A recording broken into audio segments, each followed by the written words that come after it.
Welcome back to Green is Good, and we've got our friend Nick Aster on with us today. He's the founder and publisher of TriplePundit. Welcome to Green is Good, Nick Aster. Thanks a lot. Good to be here. Hey, we're honored to have you on. This is your first turn on Green is Good, and thank you for joining us today, Nick. Your story is both inspiring and very important. But before we get talking about the founding and the growth of TriplePundit, we'd like you to share a little bit about the Nick Aster journey and story leading up to that, and how you even got involved, or what was your epiphany to found TriplePundit. Bit of a long story. I'll try to make it deep. So I have a long background in working with online media, sort of self-taught coder back in college, which was quite a few years ago now. Got really into publishing, later got into blogging, really saw the idea of online media as being a great democratizing force in the world, and got involved with a lot of different publications. Some I started myself, personal blogs, back 12 years ago, and decided there was another passion of mine, which was really this thing that we're now calling sustainability. And one of the big things that bothered me about 12 years ago was that there was a big disconnect between the business community and the environmental community, and for that matter, the social activist community as well. You had a lot of folks on that sort of activist side who viewed business as the enemy, those evil capitalists out there.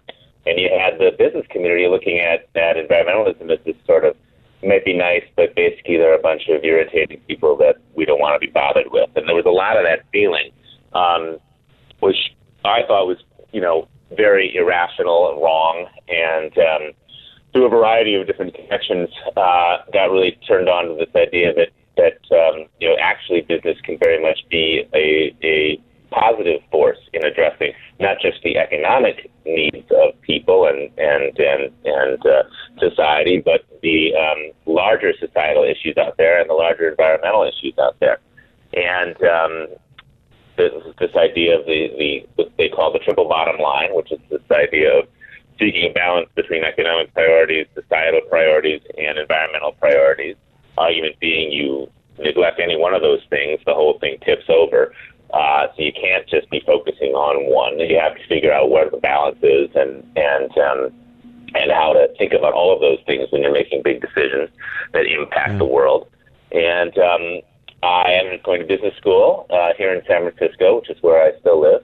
I'm at a school called the Presidio Graduate School, which was one of the first business MBA programs to focus on this triple bottom line idea, started by some pretty visionary people.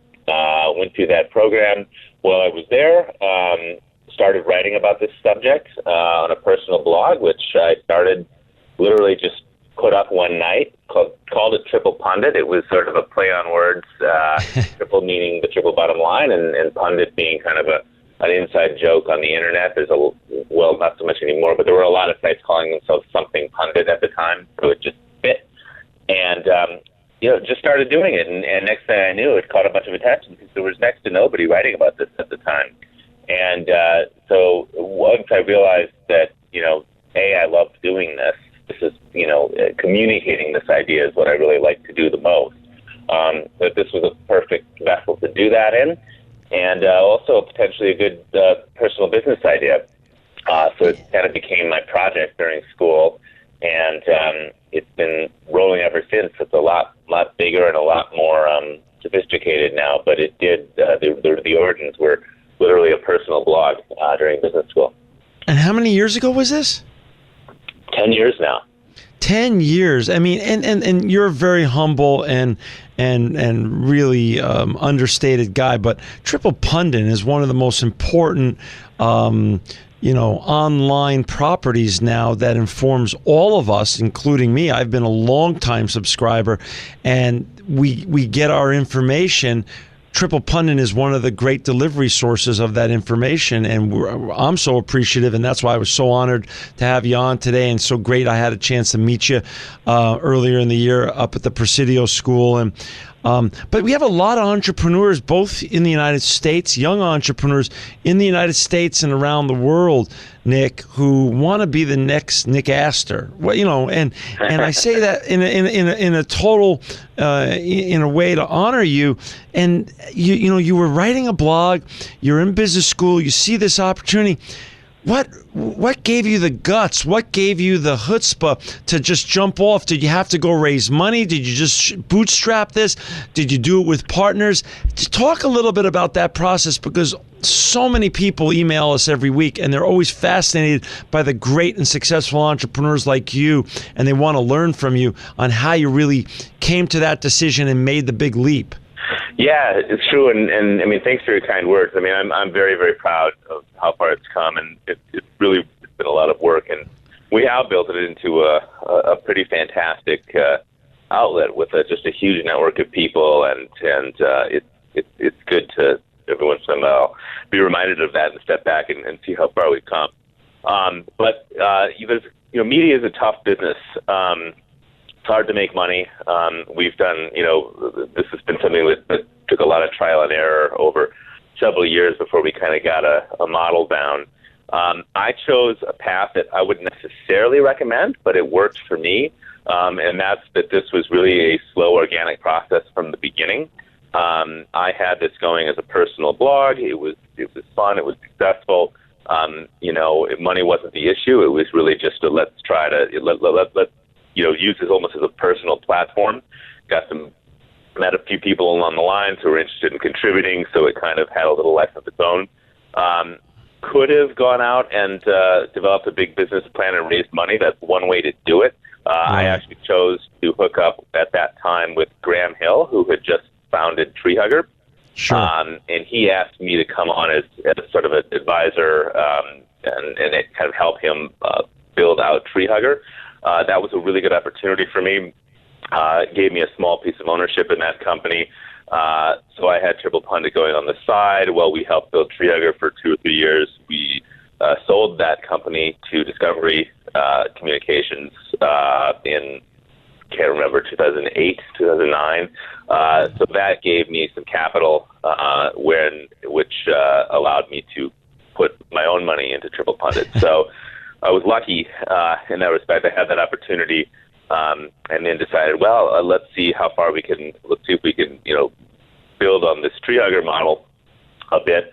It's a different subject. Tree Hugger was more about design and eco-consciousness on sort of the larger kind of consumer angle, whereas TriplePundit was and still is this very business-focused audience. So it's a slightly different model, and there's a lot of nuance to it that I can get into, but basically that gave me the capital to be able to invest in TriplePundit, do a nice redesign, hire some people, get some writers involved. Along that line, I also decided to work for Mother Jones for another 2 years, which I did partly to kind of gain the experience of what it's like to work for a really highly regarded journalistic publication, and did that for 2 years while I continued to build TriplePundit as basically my side project. The intent being I would eventually find myself in a position where I would be able to commit to it full time, help Mother Jones kind of reinvent themselves from being a print-focused publication to being a online-first publication. And as that project was done, I left and committed myself full time to TriplePundit. That was about 5 years ago now, and took that decision to go a year with no salary. Well, I invested my own money in the company, brought on an editor, brought on writers, tried to develop a business model, which, as I mentioned, was a lot of trial and error. We really kind of nailed it about 3 years ago, and it's been growing at almost 30% to, if I knock on wood, might double this year. So then that's both revenue and traffic and all that's of the amazing. other metrics that we use. And for our listeners out there that have just joined us, we've got Nick Aster. He's the founder and publisher of TriplePundit. And for our listeners out there, sign up at www.triplepundit.com. More than 5,000 people receive their daily emails, given their newsletter, given the update in sustainability and all the environmental news from around the world. I do, and I've been a member for years and gotten the daily emails. They're wonderful. They're important. And I'd sign up right now if you could. Again, it's www.triplepundit.com. Nick, let's get into talking a little bit about people, planet, and profits. That's how, you were early in terms of before it was cool and all this other stuff. You saw that there's a huge interrelationship, and there's a business model, and there's a business model also to report on that.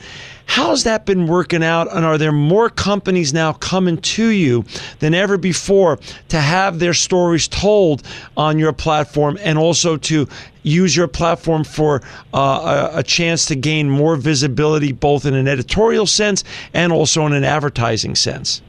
Yeah, we have. It's terrific. We're getting more attention than ever. This is a really good sign. This is, to me, shows that most companies out there are at least paying attention to this conversation.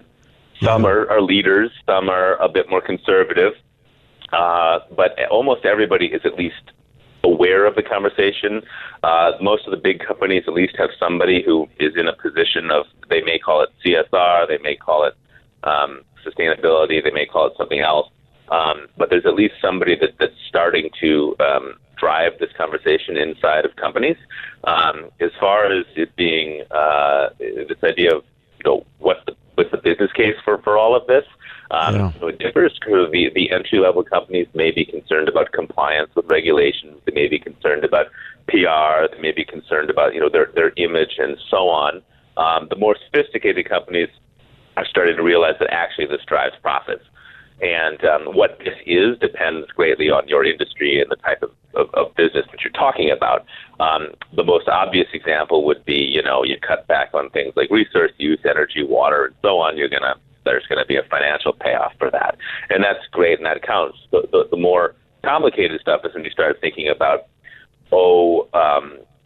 postponing or longer-term horizons for your profitability. Oftentimes, short-term, we have incentives in some instances for companies to make short-term decisions for short-term profits, which has a downside, perhaps environmentally or socially. So, if companies can figure out ways to sort of restructure their internal reward system or bonus system, or how much they care about quarterly results versus results 5 years from now, you can create a different financial model that can encourage longer-term thinking. And inherently, longer-term thinking tends to be better for environmental and social matters as well. And then finally, the hope is that we can, regardless of the company, we hope that we can find a way to demonstrate that there is a financial payoff to basically caring about social and environmental issues. And those issues are going to be totally different depending on the company. Just one more example to throw out there. Just had a conversation with the guys at Molson Coors in Colorado, and they spend a lot of money to protect watersheds up in the Rocky Mountains, which you might think is sort of a nice piece of philanthropy, but there's an obvious payoff, because that water is, they want clean water for their brewery. So it's really a simple business decision, but it has this great environmental bonus and a social bonus, because people can go up there and kayak and whatever. So the key is just is starting to think more systemically and realizing that the impact of a company and the impact of society are all very intertwined and related. And how do you acknowledge that? How do you see that big picture? And how do you make decisions that are going to benefit that big picture? Nick, how diverse is your reading community and the tribe that follow TriplePundit? It's pretty diverse, actually.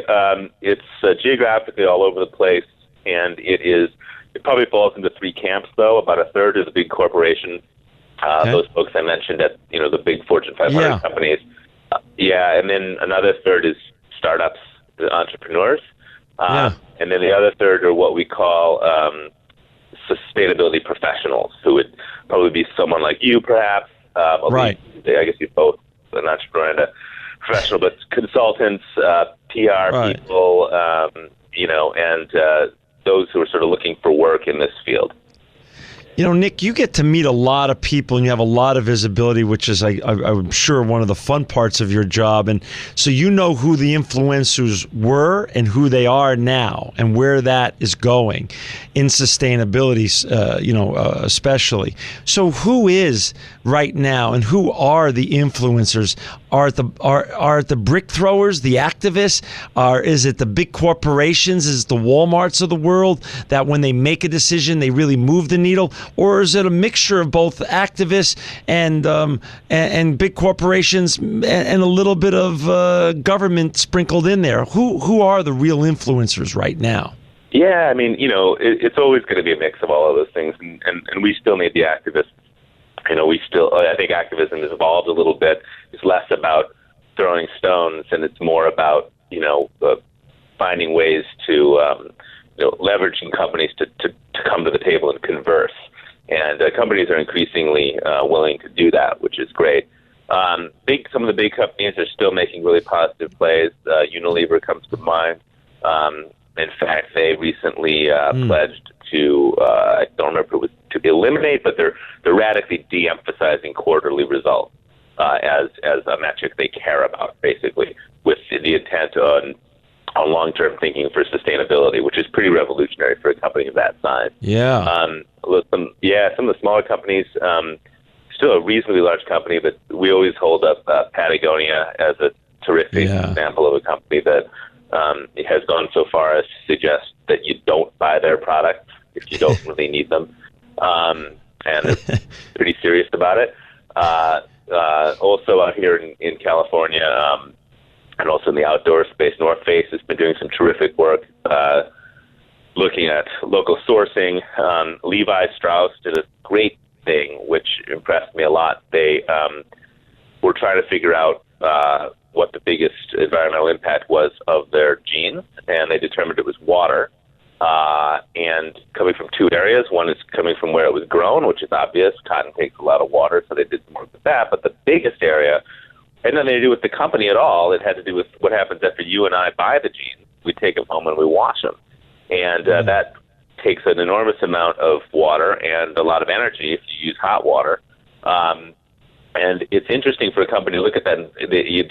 You expect them to say, well, it's out of our hands now. We sold it, so it's not really our footprint anymore. It's the consumer. But they said, well, actually, there is a connection. So we're going to educate our consumers and tell them, the truth is you don't actually have to wash jeans that often. In fact, if you wash them a lot, they wear out faster. Here are some tips for how you can basically wear your jeans without washing. The CEO himself discusses how he never washes his jeans. Dabs them off or whatever from time to time. Right, I read that. Yeah, and if you do wash them, don't use hot water. Just unnecessary completely. And it's also very difficult for them to measure this sort of stuff, but through surveys and so on, they've made a pretty good case for a huge amount of water use reduction in a place that's not even directly under their control, which I thought was pretty impressive. Nick, we're down to the last minute and a half or so. I want to make sure our listeners hear from you. How can they get involved with TriplePundit, and how do they get involved with sponsoring or working with you to get more visibility for the brands that they're involved with? Terrific. Yeah, lots of options. Visit the site. Drop us an email. There's a contact form on the site, contact@triplepundit.com. We have 2 different newsletters you can sign up for. We'd love to hear from you. We're always looking for a good story. Obviously, sponsorship's terrific. I'm happy to talk about that. Lots of different ways to do it. And we often are looking for guest contributors, op-eds, so on. If you've got something to say and you're a halfway decent writer, get in touch. That's awesome. And we're down to the last couple seconds here. Where are you going to take this, Nick? 5 to 10 years. Where's TriplePundit going to be? Well, we're going to continue to grow the conversation. There's a long way to grow. This is still a niche topic, and we don't want it to be niche. We want this to be very mainstream. Love it. Nick, thank you for your time today. For our listeners out there, sign up for Triple Pundit's daily newsletter. Go to www.triplepundit.com. Sign up for that newsletter. I'm signed up and I get it every day. And man, it opens my perspectives every day. Thank you, Nick, for being a sustainability superstar and for making the world a better place. You are truly living proof that green is good.